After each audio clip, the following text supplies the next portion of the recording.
Hello everyone and welcome to a brand new episode of Sports Insight with your host Alanda Khan. And yes, as you know, we give you information about sports from all across the globe. You guys can surely reach out to us on our social media handle, which is at the rate of Indus News Sports. That basically works both for Twitter and for Instagram. But anyways, we'll go to the headlines first. Pakistan versus Zimbabwe. The first test is underway in Harare and Pakistan managed to get those first 4 wickets before lunchtime.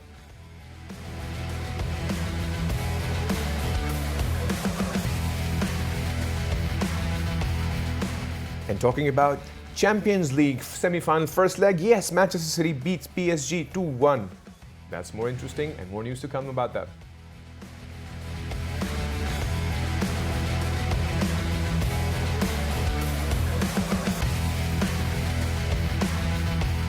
And yes, from the world of 2022 Asian Games, Pakistan qualify for the baseball team. We surely would be covering that.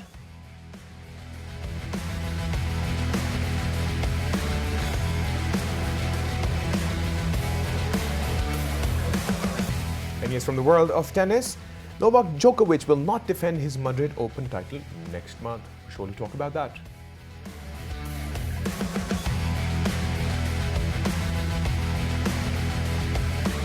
And yes, those were the headlines. And yes, Pakistan is still having their first test against Zimbabwe in Zimbabwe, which is sorely going to be very interesting because Pakistan managed to, grab 4 wickets before lunchtime.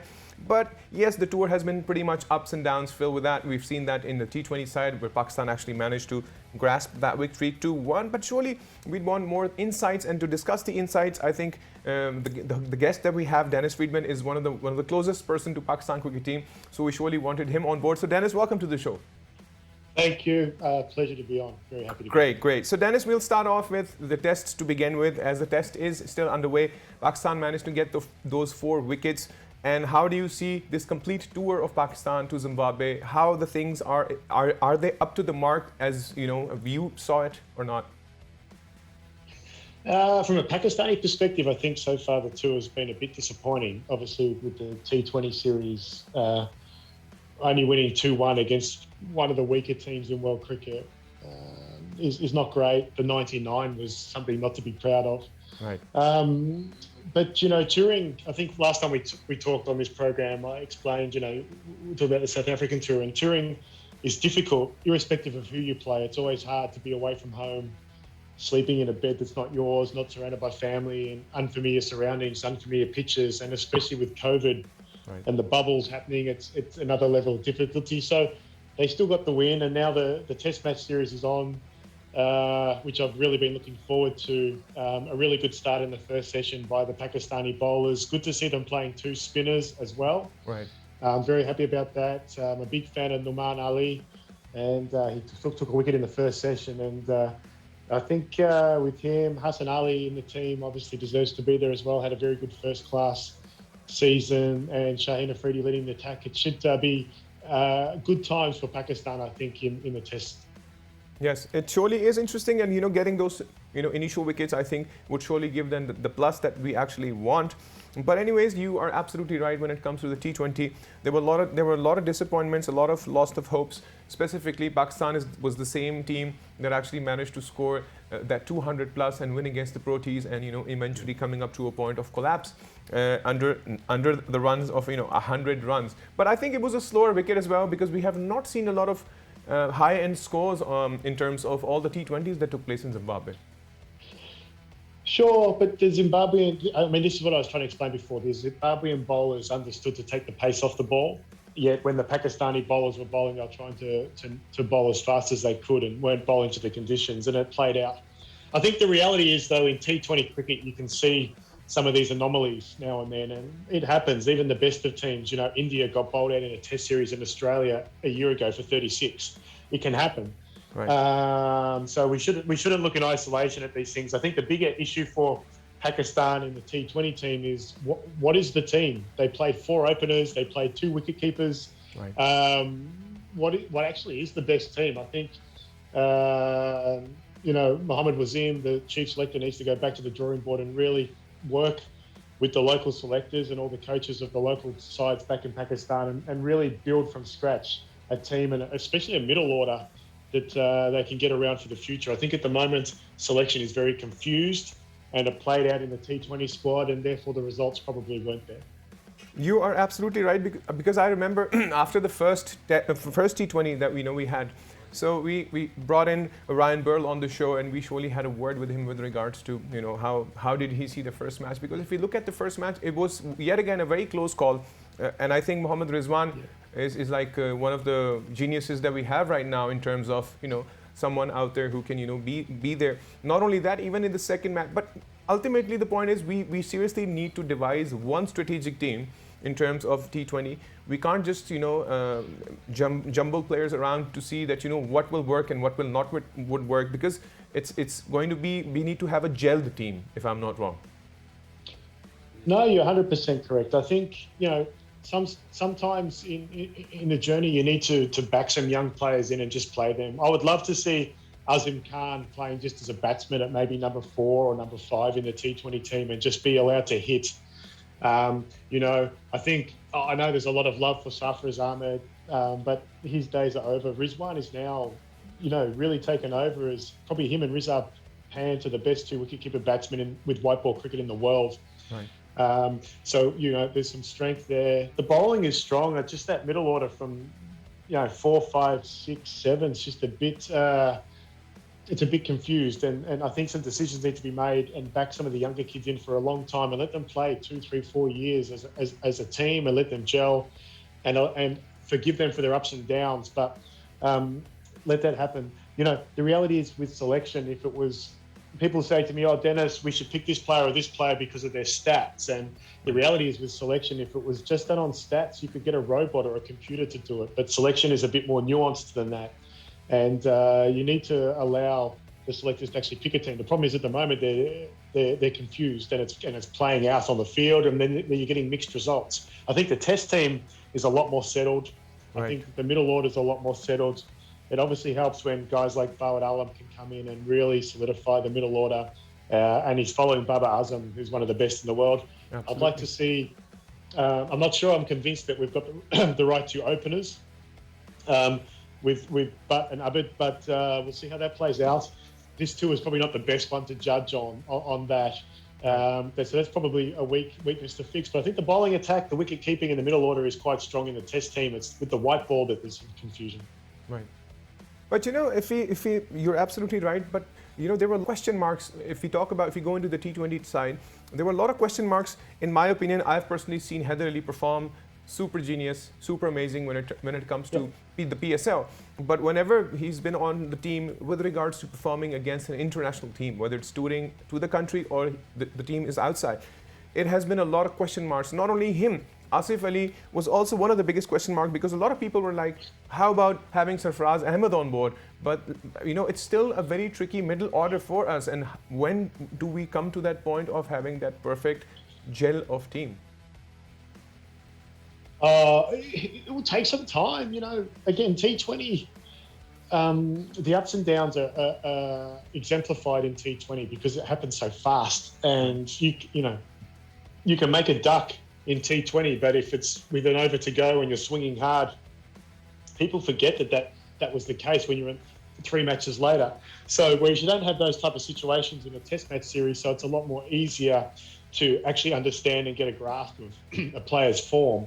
Right. But I would love to see guys like Heather Ali just be given a slot in the team and be told, Heather, you're now batting at number 4, or you're opening, or whatever the case is. And for the next 10 international matches, don't worry about how you perform. Don't worry about getting dropped. This is your spot. Go and own it. And give him the confidence and back the kid in. And build a team around guys like this. You've got Babar Azam, the best T20 player in the world. Right. You could build a team around Heather Ali. You could build a team around, as I said, guys like ZIM Khan in the future. There's a lot of kids who have come through the PSL and have shown that they have the talent. The Pakistani selection committee now need to pick the best 3, 4, 5 players and just back them in for a good period of time, rather than all this chopping and changing every time, because T20 gives you the ups and downs. True. And so you need to be comfortable and ride through that. I know. And when the situation comes to a point of the selectors, selecting and deselecting the teams, what really happens is it gives a lot of pressure not only to the team itself, but even the captain himself. I'm sure we've seen that on Babar Azam's performance in between on that specific time, on that specific match when we were all out for 99. Yeah, well, the problem now is Babar Azam is got a say in selection, right? So, and they've taken it away from Misbah al-Haq. And I think what should really happen is that Mohamed Wazim and his team should be selecting and let the captain be the captain, let the coach be the coach, rather than blending all these roles. Misbah has proven that trying to be everything to everybody doesn't work. And most of the places around the world, the captain might have a say in one or two selection bits, around the edges, but not around the main team. And I'd prefer that Babar Azam, especially in the early days of his captaincy, is given the space just to be the captain and let somebody else worry about which team and think about all that. It's hard enough being the captain without having to troll through who do we pick and then giving messages to players that sorry you're in, sorry you're out, and trying to justify all that. I'd rather he just was on the receiving end of the selection committee and he dealt with what's on the field rather than off the field. I agree, Dennis. Thank you so much for being a part of the show. And yes, we'll surely reach out to you again because the PSL is very soon coming in. So we'll surely have your say on that as well. Inshallah. Thank you. All right, so that was Friedman all the way from Melbourne. And yes, he talked about the entire situation of Pakistan right now. And still, the match is still underway. It's pretty interesting because obviously Pakistan managed to get those 4 wickets to begin with before lunchtime. So this is the test day 1. So let's see how it flows against Zimbabwe. I think we still have a very solid team in terms of the test match. But anyways, we'll take a quick break. And once we're back from the break, we'll surely be discussing the world of football and the rest of the sports. See you guys after the break.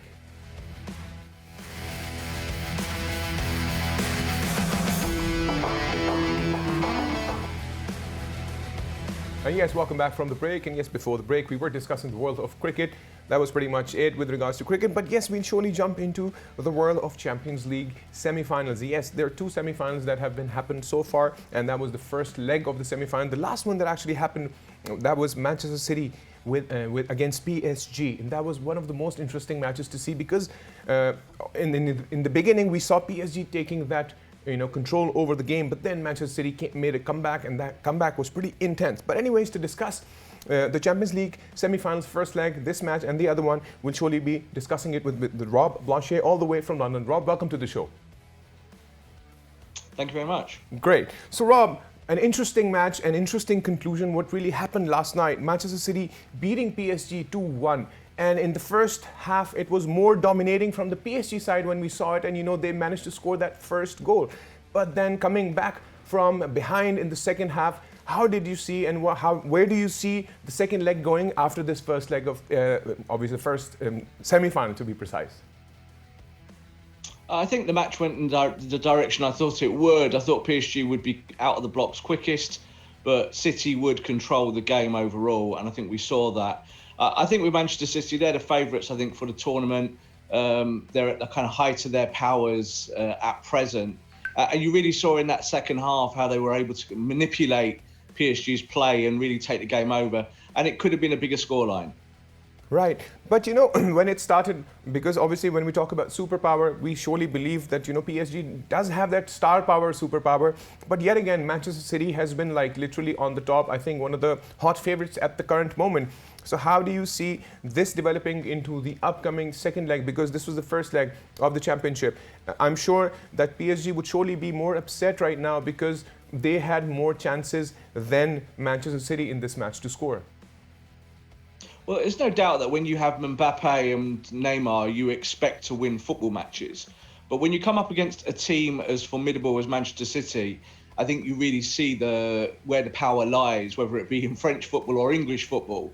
You see the depth of City's squad on the options. They didn't even have several of their star players out there on the pitch yesterday. They're able to rotate in ways that maybe PSG are not able to.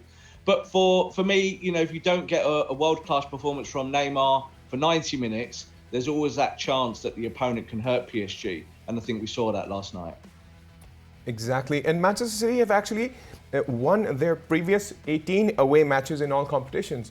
So I still think that, they are the hot favorites for now, besides the fact that, as you mentioned, there is the star power. But when it comes to someone or a team like Manchester City that are so organized, even when it comes to the defense or the offense, because coming back from behind, ensuring that you score those precious 2 goals after getting conceiving one, it surely is a lot of pressure. So how do you see, did they change their strategy to make that comeback against PSG? No, they played their own way. This is what they do. This is their DNA, to play in that fashion. The goal, obviously, from PSG came from a set piece, and that seems to be the only way people can score against Manchester City this season, if they can actually outfox them from a corner or a free kick. You saw that with City, once the second half came around, that Guardiola had reorganised slightly, tinkered around with his system like he normally does, and they took control. As I said, 2-1 was a good result for City, obviously, with their away goals. But really, it could have been more at the end of the day. It could have been 3 or 4-1 if City had managed to put their eggs away. Right. So how do you predict, and how do you see the second leg, to be precise, of this semi-final that would happen? Is it going to be more goal-scoring game, or is it going to be maybe a one-sided game? I think Manchester City are through. I think that's how it will be. I think it would be an incredible effort for PSG to go to Manchester and to actually get the result that they need from this position. City have been so good this season that there's pretty much no team in the world, I think, that can beat them one-on-one in these kind of scenarios. They are the best team in the world for me at the moment, and I think they'll win this tournament. I'm so looking forward to the next match. That would be more interesting. And not to forget, we can surely talk about the previous match that actually happened, Real Madrid. And obviously, Chelsea managed to score that 1-1 equalizer. And that's also a very interesting journey, because we've seen how Chelsea has made its comeback with regards to their team and their evolvement, with regards to having Thomas Tuchel take that charge, bring the team back on board, and then obviously looking at Real Madrid's strong line, because they're one of the favorites too. So how did you see the last first leg of the last match that actually happened, the semi-final that happened, which actually ended up in a draw 1-1? Again, I thought the result was rather predictable. Chelsea have become very good defensively. Obviously, they got the first goal in this game and obviously made Real Madrid chase a little bit.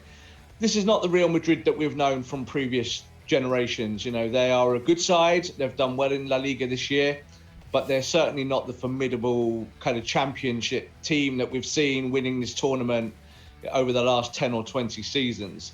I think they've also got a very hard task to go to Stamford Bridge now and get the result that they need. And it feels like it will be an all-English Champions League final. That should be an interesting. But I think even if you look at the whole situation and scenarios and the standings of how these teams and these clubs have actually managed to make their mark, I still think, I surely do believe that it would be ending up to be a very interesting English-based final. And without a doubt, in my opinion, I don't know what's your opinion, I would love to hear that I still think that the game is actually going to end up on Manchester City's side. Yeah, I think City will feel no fear, whoever they're playing. If they get to the final now, if they play Chelsea, they know Chelsea well. They'll feel that they can beat them in a one-off scenario. And I also, when you look at Real Madrid, for all of their history, obviously for their great manager and some of their players that they have, they still have a very soft core. And I think a team like Manchester City could exploit that. And I also think that Chelsea might exploit that in the semi-final. That's why I feel that it will be the English teams that progress. Right. So don't you think, Rob, for instance, if the situation had been created that, it was maybe at some point PSG versus Chelsea? Because when we look back into how Thomas Tuchel was, let go from PSG, and then it moved into Chelsea and bringing Chelsea back to life, if that match would have happened, who would have you vouched for? I think that in that scenario, it could go either way. And, you mentioned at the top of the program here, the superstars of PSG. It's all very well having superstars, but you must have a team that can go the whole way. And PSG have proved in previous seasons that they do not have that. They have great players. They have Neymar. They have Mbappe. Do they really have the system? Pochettino himself is a great coach, but he's only been there a short while. It might take another year for him to maybe find the team that's good enough to win this tournament. And I think they're coming up against maybe 3 other clubs who are more prepared to win the Champions League than they are. Right. So let's hope that, we definitely, the upcoming second legs would surely be interesting. And on the aggregated side, obviously, if Chelsea manages to win that second round of the semi-final, and for instance, like we're looking at maybe currently that quite possibility that maybe Real Madrid can go through. But if Chelsea goes through, it surely can turn out to be an interesting final if that becomes the case. It would be an interesting final. I think any of the scenarios with all of the teams that are left in the tournament, there'd be an interesting final there. However, there is only one team I think that has really excelled this season and shown that they are dominant. When you see how Manchester City started the season in the Premier League, they looked weak, they looked disorganised. It looked like it might not be a good campaign for them. But they've proved in England that they are an excellent team. Guardiola wants to win this tournament, and it's the highest achievement that Manchester City could do this season is winning the European Cup, winning the Champions League. And you can see that they're motivated to do that. Absolutely, and I still think that even if you look at the Premier League side, with regards to the amount of victories, the amount of standings, I think Manchester City has actually started on proving themselves as one of the strongest teams. I think even in the last few 15 matches, 20 matches, we were in a point to conclude that Manchester City will definitely be on the top of the Premier League. So I think they surely do deserve that victory on the Champions League final. Yes, well, they've got to earn it, first of all. They have proved themselves this season, and they've done that previously. But I think when you come to it and you look at their players, I just think that they're ready to win this tournament now. They've always had a good squad. Guardiola's always been a world-class manager, but it's about putting it all together in a season. And I think when you look at the opponents that are left for them in this tournament, none of those three teams really should be able to get the better of Manchester City in a one-off scenario in a final. I surely see that, and I think they have their eyes, on the cup, and I think they are surely looking forward to that. And as you said, that when we talk about superstars, or I surely do believe that superstars do matter, but it's basically the gelling in of the team as a team, because you can't surely rely on 2-3 individuals. But in generally, I would want to talk a bit more about if we look back into how Liverpool, lost Virgil van Dijk to begin with. And I think that was probably the downfall of their entire perspective in the world of football this season. Yeah, losing Van Dijk was a crushing blow for Liverpool. But I think we've seen this term that there's more problems at Anfield than just losing one player through injury. Right. I think Klopp might have lost his grip this season in terms of the tactics that he needs and the personnel. Right. We always knew that Liverpool's squad wasn't deep enough, that there was issues across the whole of the pitch. And we've seen that this season that the front three, who have been marvellous for seasons now for Klopp, just haven't ticked, even though they have scored goals and have still performed. Right. But they've just not been at that elite standard that's allowed them to be at the very, very top of the tree. Absolutely. Well, thank you so much, Rob, for being a part of the show and discussing the upcoming semi-final, the second leg and the previous leg of the semi-finals. Looking forward on having you, hopefully, when the final comes. Many thanks. Pleasure. So yes, that was Rob, and he talked about how interesting the Champions League semi-final has turned out to be. Obviously, PSG losing against Manchester City, and Manchester City has definitely gotten to the point of where they are right now. They sure as a team are literally all interconnected, and I think they surely know where they're headed. And losing, making sure that PSG loses, because PSG managed to score that first goal in the first half while they had 0. But then coming back, making that comeback, I think it was a phenomenal match. We're surely looking forward to the second 2 legs that would come, which would surely be more interesting to see Real Madrid facing Chelsea and Manchester City, again facing PSG, so that, we can conclude where the final goes. Anyways, this was pretty much from the world of football. I will quickly jump over to an interesting update from the world of Asian Games. Yes, 2022 Asian Games, we're talking about baseball. Pakistan qualifies for the 2022 Asian Baseball Game, which is surely going to be interesting, and it's scheduled from the 18th to the 22nd of September in China. And 12 teams, including Pakistan, would be featuring themselves and their skill in this entire event. And Pakistan also featured in the last Asian Games that were held in Jakarta. And Pakistan were at the 5th in the last year of the Asian Games. So let's hope this time they're more powerful, empowered, and they want to go grab the victory. So good luck to them. So that was pretty much from the world of Asian Games. I'll just quickly give an update with regards to the world of tennis. And Djokovic Yes, we're talking about Djokovic, the legend himself. He will not be defending his Madrid title next month. Djokovic is a 3-time Madrid champion. But Djokovic beat Tsitsipas in the 2019 Madrid Masters final. But last year, event was eventually cancelled because of the pandemic situation. And I think it's not only that. I think there are a lot of other events that have been cancelled because of the pandemic situation. Djokovic won his 18th Grand Slam in the title in February in the Australian Open. And Djokovic is expected to play in Rome and Belgrade next month. And Djokovic will practice for the French Open in Rome. And not only that, the French Open Championship will start on the May 30th, 2021. So we're surely looking forward to that in terms of the world of tennis. And yes, Djokovic has actually been a phenomena for us all when it comes to the world of tennis. Anyways, you guys can surely reach out to us on our social handle and you can get in touch with us if you want to. Till then, take good care of yourselves and bye-bye.